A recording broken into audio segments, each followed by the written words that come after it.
For now, I had once again retired my efforts to build an enchanting table, but if it was anything like the other skills I'd learnt, it might be the case that even if I possessed one, I wouldn't know what to do with it.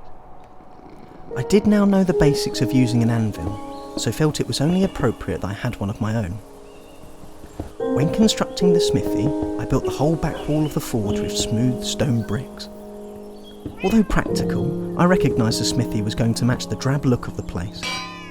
I had long wished to have some guests come and stay, and wondered what they might think if even I thought it was ugly.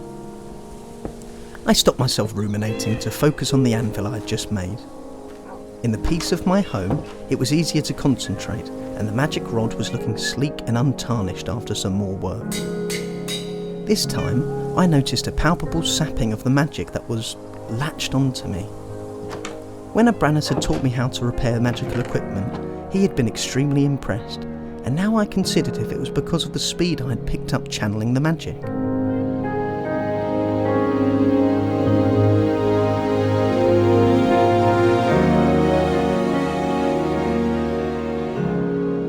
It seems even the nimble cats weren't able to escape the trap that was my farm's irrigation.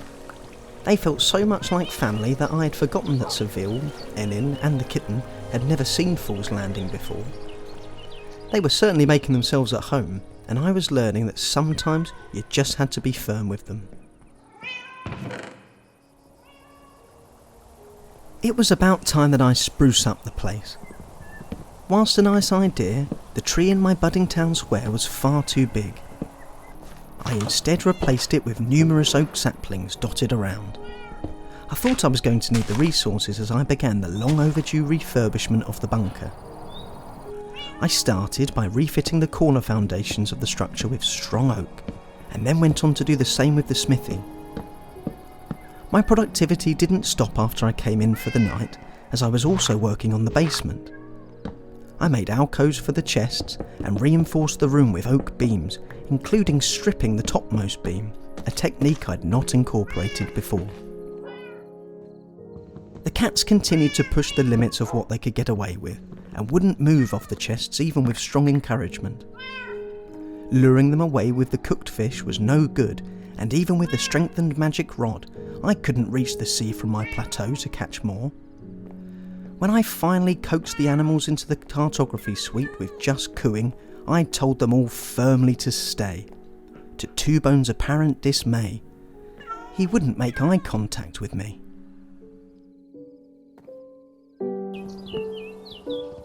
Whilst chopping down some of the oak trees I'd planted, I collected their leaves with my shears, which blunted the tool quickly.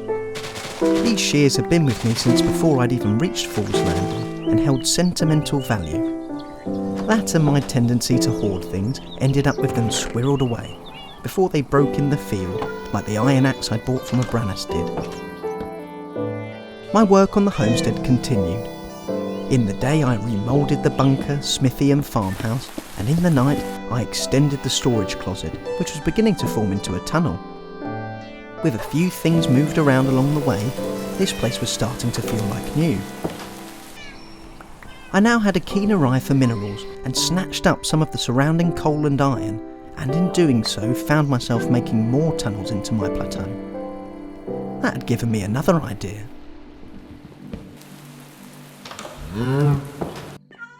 The side of me that had an affinity for building was raring, and I was necessitated to visit my holiday home on Oak Island again, to collect adequate stockpiles of oak. Before I left, I once again took out the mysterious orb that Borg had left behind at the Grumpy Village, gripping it firmly in my hands as I studied it. I barely remembered putting the orb away, or saying goodbye to the cats I'd left behind, as it felt like the next thing I was drifting out of the familiar end division of guest who was standing a short ways from my barn towards the dirty slopes, waiting to greet me.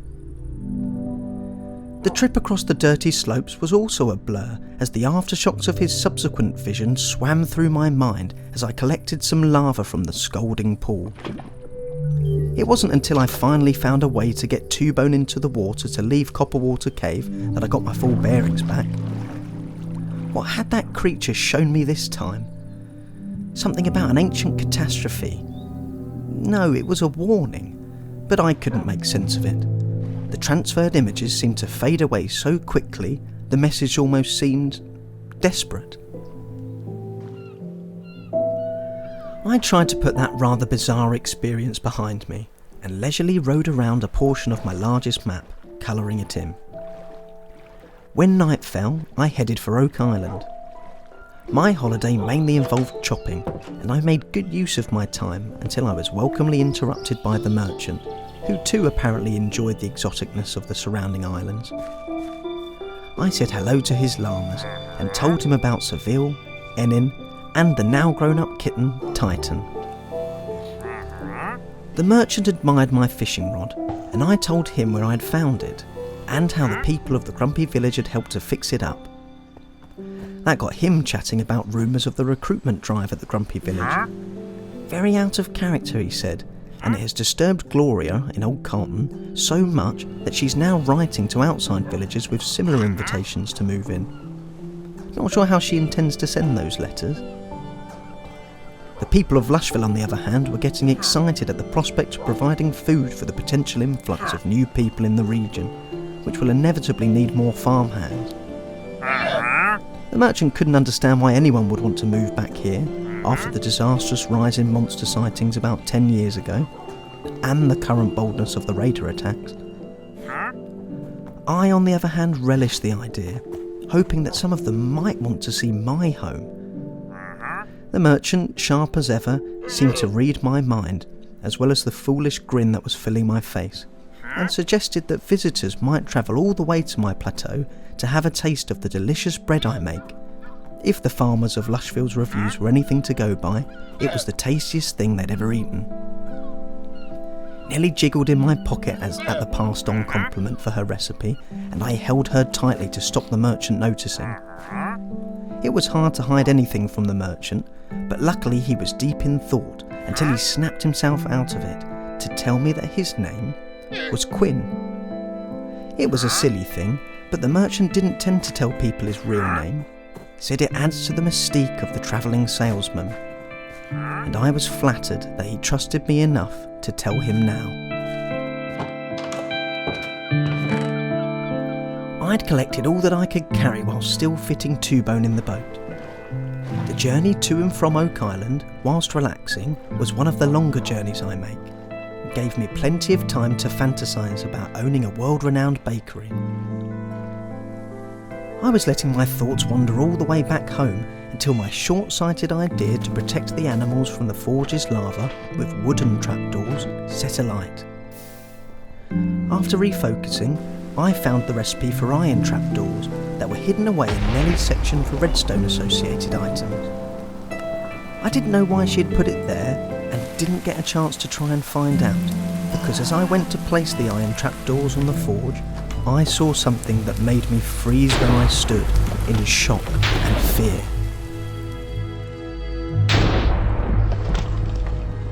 Even through the heavy rain and thunder, the dead hooves somehow echoed into the night. No matter what Abranis had said, I knew I was becoming more confident with a sword in my hand, but nothing could have prepared me for this. If it wasn't for Two-Bone's resolve, I would have likely remained hidden indoors, but fearful for his safety, I ventured forth. The skeleton archers atop their skeleton mounts pelted me with volleys of arrows. As I hid behind my shield, I watched as Two-Bone rampaged through the invaders. The dead horses span in fear at the mighty wolf, but he ignored them, instead lunging at the riders. The battle was over, and now that it was, the skeleton horses were barely taking notice of Two-Bone or the cats. I was free to admire them aimlessly chew on grass, only to have it spill out as they attempted to swallow the cud down their non-existent throats. The bows the skeletons had been carrying were mighty weapons. Where could the aggressors have come from? While surveying the landscape for further danger, I spotted an Enderman stood atop a tree just outside the blanket of rain. It seemed to be avoiding my gaze, and I took no more notice of it. Instead, turning my attention to the now calm skeletal horses, whose friendliness seemed juxtaposed to their horrific appearance, which was delicately held together with cartilage and sinew. I was close enough to touch them. And why not? The algae-caked saddle fit the skeleton horse like a glove, as if it were tailor-made. But what was more surprising was the calm obedience of the well-trained steed. I felt very natural atop the horse and galloped around without a care in the world. The other skeletal horses were minding their own business when, in front of my eyes, I witnessed lightning strike one of them, summoning another wave of the mounted warriors. This time there was a handful of foot archers too, which would have made the fight quite difficult, except something was wrong with the horsemen. All four were spinning out of control, unable to steady their arms to use their bows. What was happening to them? I almost stayed my attack in pity for the helpless monsters, but Tubo didn't share my sympathies and I followed suit. Something told me it wasn't Tubo's intimidation that led to their odd behaviour. Judging by the quality of their enchanted equipment, I suspected under different circumstances these warriors could have been deadly. Whilst not completely mindless creatures, the skeletal horses were out of sorts on the savannah and, without their riders, had already started to wander away from each other. Seeing them drift apart gave me an odd sense of responsibility, so I brought the horses into the barn.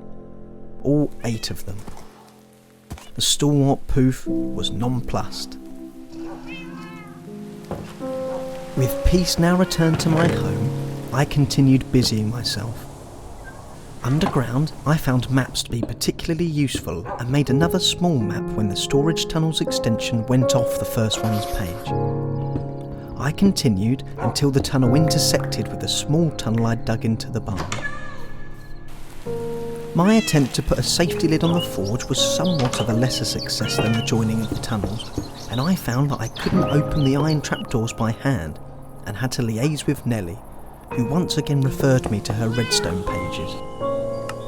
I had placed redstone wires once before to trigger some gunpowder when I first started digging out the barn, but this was more complicated than that. I used a stone button and a little experimentation to crudely implement a joint opening mechanism. Redstone didn't seem to hold any magical properties inherently, but for all I knew about it, it may as well have. An engineer I currently was not. The cats had continued to bring me presents, and I was very grateful to receive a rabbit pelt. Nellie told me that with 4 of them, I could produce leather, and my hopes to own an enchanting table were rekindled, leather-bound book and all. I rarely saw any rabbits around here, so I was equally impressed as I was grateful. With the forge up and running, the potential of the magic weapons and armour I'd collected were now available to me. I soon found that mending the enchanted equipment required significant magical imbuing, and I ended up exhausting all the magical reserves I had. So, I went out in search of monsters to find more. In the receding darkness that used to envelop my home, I hunted them, and even picked up another piece of magical equipment from a zombie. I continued until I had repaired a very sturdy iron helm, and a bow that propelled arrows with such force it pushed enemies back, both of which once belonged to the horsemen invaders. I also learnt that an anvil was the perfect place to inscribe my equipment. Next time I fished, I'd be wielding Old Wrangler, with Two Bones standing beside me, wearing his new personalised collar. I stood proudly in my square. The lanterns Nellie had shown me how to make swung gently in the breeze that also made the hedges bristle and the poppies slowly dance. I didn't think I could get happier, but when the final skeleton dropped an enchanted chainmail breastplate as well as some normal chainmail boots, I managed it. I didn't dwell for too long though, and was already thinking through further ideas as I walked downstairs through the bunker and into the new tunnel that connected to the barn. This next project was one I was very excited for. While some plans were clear to me, what I was going to do with my herd of skeleton horses was not. I wonder what could have lured them here in the first place.